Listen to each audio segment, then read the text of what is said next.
My friend said women only want tall, hot guys, so I told him he's single because he's bitter, boring, and blames everyone else, and now he thinks I betrayed him. Posted by you/special at 2872. Yes, this is a long post, but it's a long story, hear me out. My friend, who I'll refer to as Nathan, 25M, has had horrible luck with women for a very long time. He does have a bright future ahead of him, though, in regard to his career. He just graduated college last year and is currently in law school.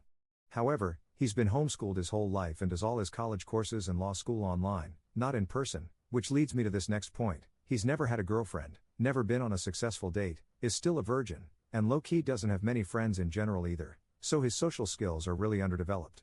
His only real socialization was with older people, parents, grandparents, fellow elderly people, and me. We met through family friends, so he was kind of raised very sheltered and doesn't have anything in common with anyone his own age, let alone women his own age. To top that all off, he's been nothing but super focused on school and being the best student he can be, so grades were his number one priority during his developmental years. There isn't anything wrong with that, however, he never took a break to live life or have any real experiences. Nathan has had multiple girls his family introduced him to starting in 2021 up to now, and they've been trying to get them to give him a chance, but they end up just not liking him. I really hate to not be on his side and support him through his constant rejections from multiple girls, but it's gotten to a point where all these girls have the same complaints about him. Nathan's about 5 feet 2 inches and, body-wise, very skinny/petite built. He is also starting to bald and has no bodily strength whatsoever. He starts shaking just from holding a grocery bag. I hate to sound rude, but the truth is the truth. He is built like a little girl and has the hairline of a father of 3. While I understand height can't be changed, and not necessarily his hair either, he can at least start working out and possibly add some weight/muscle to give him some manly appearance. So I mentioned him doing this with me in general conversation. Whenever I go to the gym, I tell him to come join me as a hobby or just to be my gym buddy. He declined numerous times, and the one time he did go, he struggled lifting a 10 pounds weight, so he stopped going. Okay, whatever. The way Nathan dresses is very grandpa vibes, tucks in shirt, dress pants/slacks and dress shirts on an ordinary day, etc. I asked him why he doesn't dress more comfortably every day, like a jogging outfit, a hoodie, some jeans/sweats, and that he should wear sneakers instead of Freddie Benson dress shoes every day. He doesn't think anything's wrong with how he dresses, and he wants to look professional since he's going to be an upcoming lawyer. I explained to him that lawyers dress in suits and ties, not tucked in button-up flannels. And they also don't dress like that every day either, just when they're on the job. Sadly, he wasn't having it. Then it finally hit me, it's his damn personality, or the lack of it. See, I'm not trying to talk down on him, but if we're going by objective reality, he has the personality of a brick. I've seen with my own 2 eyes how he talks to girls, how he acts on dates, etc. He cannot make a conversation to save his life. He is not funny either and has zero charisma. He's a literal mute on all double dates and one-on-one dates he's been on, and it's so painfully awkward to watch. It's not like the girls aren't trying either. I've managed to get him dates, however, they go nowhere due to his sheer lack of confidence, personality, or interest. When he talks to a woman, it's like all he knows how to talk about is just school. And if it's not school, it's just radio silence. Or some stuff that only boomers would understand or care about. I've also noticed how every time he and I go out somewhere, and I'm not sure if it's due to his size, he is scared and flinches whenever people walk past us. He's always afraid that doing anything or going anywhere fun or interesting is too wild or dangerous for him, i.e., concerts, bars, amusement parks, etc. So I did it. He whined and whined, kept being full of bitterness, complaints, and negativity, talking bad about women and saying they never want good men, they only want players or good-looking tall guys. So I ended up telling him straight out that the reason he doesn't get anywhere with girls is because he's a dork. I told him I don't care if he's a dork since I'm not the one dating him, but that girls crave excitement, fun, or at least someone they can talk to about anything or have fun experiences with, etc. I told him he refuses to change anything physically about himself, and to top it all off, he won't even make himself at least interesting or fun to be around, and he is completely dull. That is why he can't pull or keep. He then got mad at me and accused me of picking on him and making fun of him, and that I'm holding his life circumstances against him, no public schooling/socialization, to which I told him I am not and I wish I were just saying nonsense, I am telling him the truth. I explained to him that his lack of social skills and appearance isn't necessarily his fault. However, if someone's giving you advice on what's stopping you from getting where you want to be and how to change it, you should take that advice and quit complaining and just thinking everyone should accept you as you are, because newsflash, we all have flaws. I told him that if he wants to get somewhere with girls and not have constant competition, then he needs to have something to make up for it. There are plenty of lawyers and future lawyers in the world, and simply saying I graduated college isn't going to make somebody have a connection or attraction to you. He told me I'm jealous that he's getting somewhere in his life academically, and that other girls are the problem for not seeing his worth and future success, and that if that's not enough for them to be with him, then they're the ones not good enough for him. I have not talked to him since then, and I refuse to associate with someone who thinks I'm jealous of them for giving them constructive criticism about a problem they constantly complain about. My dad is saying I'm right, but also that it's probably an insecurity on his part and I should apologize and try not to be too hard on him.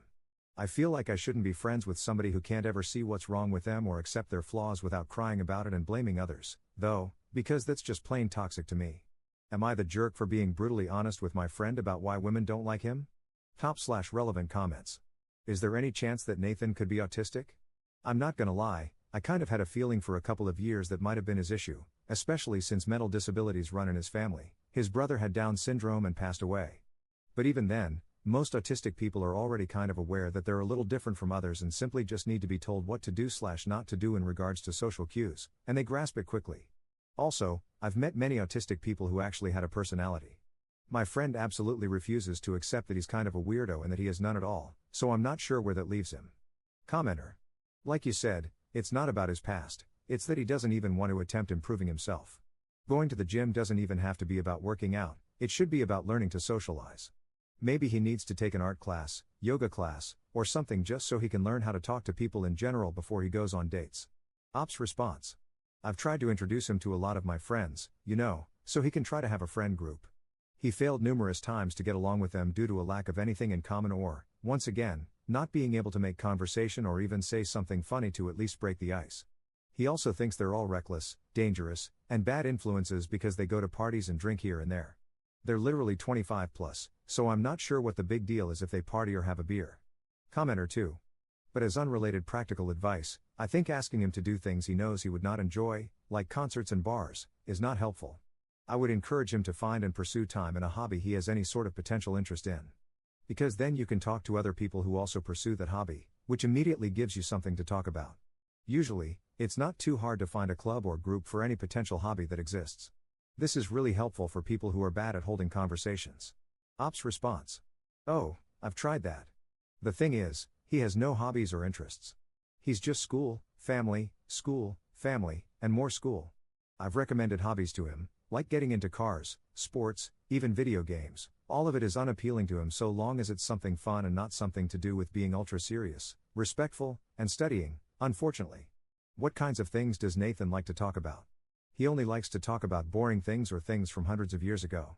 He'll talk about war, history facts, evolution/Viking days, etc.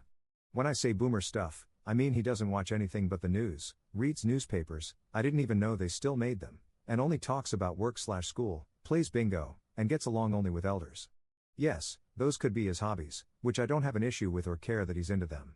It's just the point that the women I know would be into him and have these same interests, he's not into. He doesn't want a girl in his league.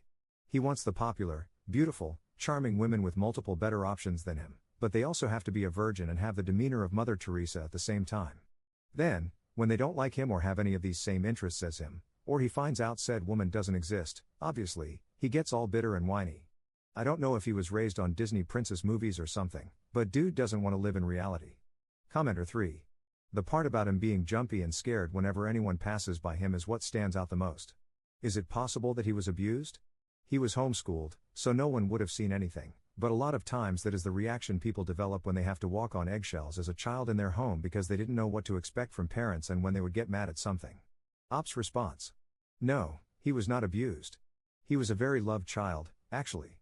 Maybe neglected developmentally, but not abused. He's just paranoid of the outside world for some reason. Update 3 days later. I just wanted to say that I got in contact with Nathan and apologized to him for being too harsh towards him. I tried explaining to him that even though I was harsh, I was just frustrated and trying to help him since I figured he needed someone to be blunt with him, but it wasn't my intention to hurt his feelings or anything. I made sure to express that I do care about him as a person and just wanted to guide him since he seemed lost in the world of dating.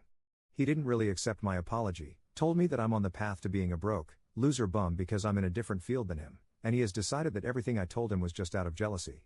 He said, and I quote, he is owed the highest form of respect for being a good man who is a future legal representative, and since I wasn't giving him that, we should stop being friends. He also attempted to tell me that I should watch out for disrespecting him because in the future my life will be in his hands and he'll have the power to put me in jail. I assured him that jealousy and the highest form of respect definitely weren't the case lol, but if that's how he feels, then so be it. At least I know I tried and did my part. I also wanted to answer some questions I saw people leave under the original post for some clarity. Yes, he is 5 feet 2 inches. Yes, he is very skinny and small. Every physical attribute I've mentioned and described is real. Some people thought I was over-exaggerating or just straight up lying, but I am not. For those asking how he is doing college/law school online, he was studying online classes at the University of Florida. As for law school, I know which one he is attending, but I won't say for privacy purposes. As for why he's been doing nothing but home/online his whole life, it's because his parents are really overprotective of him. They were constantly worried about school shootings, kidnappers, etc., even to this day. For those asking if his family is religious, yes, they are. However, mine is too, and so are many others. This has not stopped anyone from growing into a different or better person, nor has it caused me or anyone I know, besides Nathan, to have a one-track mind. For those asking if he is autistic, he isn't diagnosed, so I don't want to say yes, but does he exhibit signs of severe autism? Yes he does. The lack of social/self-awareness was a clear sign for me, but I don't want to label him that if I'm wrong. For those who mentioned how he plans to be a lawyer with no talking/social skills, I mentioned this to him during our last conversation.